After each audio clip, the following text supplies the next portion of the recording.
अस्सलाम वालेकुम जाकिर साहब, आपने पलट के जवाब नहीं दिया।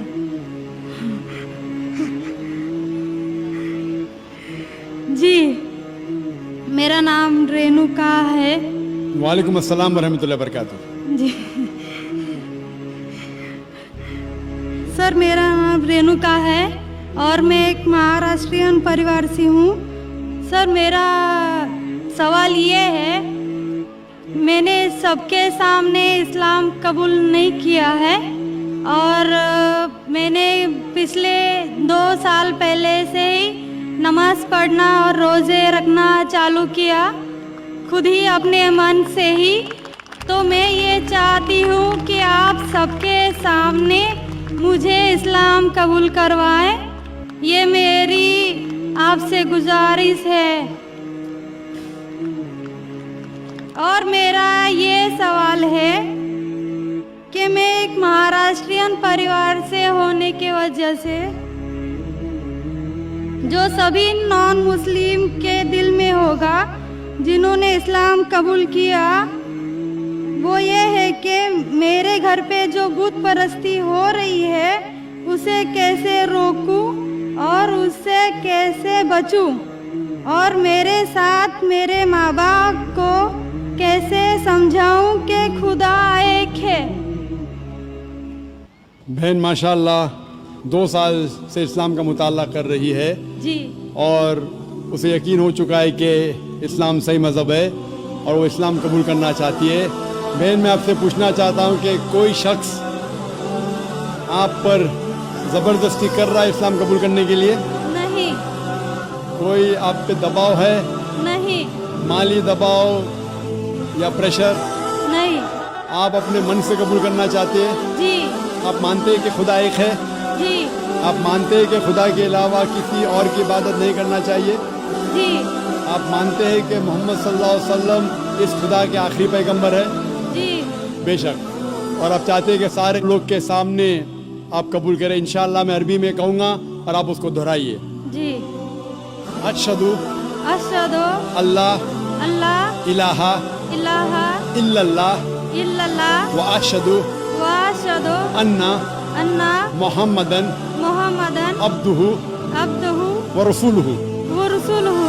मैं गवाही देती हूँ मैं गवाही देती हूँ कि अल्लाह के अलावा कोई माबूद नहीं और मोहम्मद सल्लल्लाहु अलैहि वसल्लम उसके बंदे और रसूल है।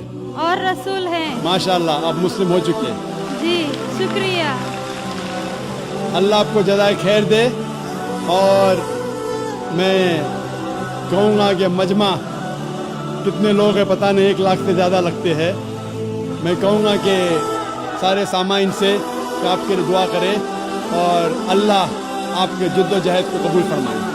आपका सवाल था कि आप किस तरीके से आपके घर वालों को, आपके वालिदैन, आपके वालिद वालिदा को किस तरीके से इस्लाम की दावत दे और किस तरीके से ये साबित करे कि खुदा एक है। सबसे पहले जिस तरीके से मैं तकरीर किया हूँ, क्योंकि आप एक महाराष्ट्रियन ख़ानदान से ताल्लुक़ रखते हैं, ज़ाहिर है कि आप हिंदू ख़ानदान से ताल्लुक़ रखते हैं। आप अगर मेरी कैसेट सुनेंगे, similarities between Islam and Hinduism, Islam और हिंदू धर्म में यकसानियत, मैं कहूँगा वॉलंटियर से कि मेरी तरफ से आपको एक तोहफ़ा दे। आप उस DVD को देखिए और वो DVD का मुताला करने के बाद आपके वालिदैन, आपके घर वालों से ये कहो कि आप जो यकसा है हिंदुइज़्म और इस्लाम में, उसके ऊपर कम से कम अमल करो और इंशाअल्लाह अल्लाह सुब्हानहू व तआला आपके घर वालों को हिदायत देंगे।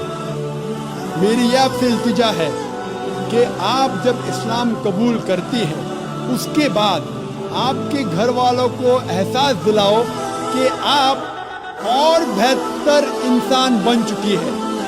अगर आप जो कुछ आपके वालिदैन कहते हैं, आप उनकी सारी बातों पे अमल करो, सिर्फ वो बात جو اللہ اور اللہ کے رسول کے خلاف ہے, جو قرآن اور صحیح حدیث کے خلاف ہے. اس کے علاوہ جو بھی باتیں, جو بھی حکم آپ کے والدین آپ سے کرتے ہیں, آپ اس کا پالن کرو. ان کو یہ احساس ہونا چاہیے کہ میری بیٹی جب اسلام قبول کی, اب وہ مجھ سے اور محبت کرتی ہے, وہ میرا اور کہنا مانتی ہے, اس کی مجھ سے اور چاہت بڑھ گئی ہے. کیونکہ اسلام میں ہے کہ ماں کے پیر کے نیچے جنت ہے. اسی لیے آپ کو یہ احساس دلانا پڑے گا کہ آپ ان کی اور اچھی بیٹی ہے. صرف وہ چیز, جو چند چیزیں جو وہ کہتے ہیں قرآن اور صحیح حدیث کے خلاف ہے, وہ چھوڑ کے آپ ان کی ساری باتوں پہ عمل کرو. چاہے آپ کو مشکل ہو. مثال کے طور پہ آپ کو پسند ہے پیلا پہننا, وہ کہتے ہیں نیلا پہنو, تو آپ نیلا پہنو, کیونکہ نیلا پہننا اسلام میں حرام نہیں ہے. تو اس طریقے سے جو بھی باتیں آپ کے والدین آپ سے کرتے ہیں, آپ ان سے اور محبت کرو, آپ ان سے اور پیار کرو. اس طریقے سے انہیں احساس ہونا چاہیے کہ یہ نیا دھرم, یہ نیا مذہب جس میں آپ داخل ہوئے, وہ کہتا ہے کہ اپنے والدین کا خیال رکھو. جس طریقے سے قرآن مجید میں فرمایا سورہ اسراء میں چیپٹر نمبر 17 میں آیت نمبر 23 اور 24 میں کہ اللہ سبحانہ و تعالیٰ کی عبادت کے بعد آپ کو اپنی والدین سے محبت کرنا چاہیے. اور اگر دونوں میں سے ایک یا دونوں والدین اگر ضعیف ہو جاتے ہیں, آپ ان کے خلاف اف تک مت کہو, لیکن ان کے ساتھ اچھا برتاؤ کرو اور ان سے پیار اور محبت کرو, اور اللہ سبحانہ تعالیٰ سے دعا کرو کہ میرے والدین کو برکت دے, اور جس طریقے سے ان نے بچپن میں میرا خیال رکھا, اے خدا آپ ان کا خیال رکھو. تو اسلام میں والدین کی عزت کرنا ضروری ہے. آپ اگر اچھا برتاؤ کریں گے, انشاءاللہ ہم دعا کریں گے کہ اللہ سبحانہ و تعالیٰ آپ کے والدین اور آپ کے گھر والوں کو بھی ہدایت دے. آمین.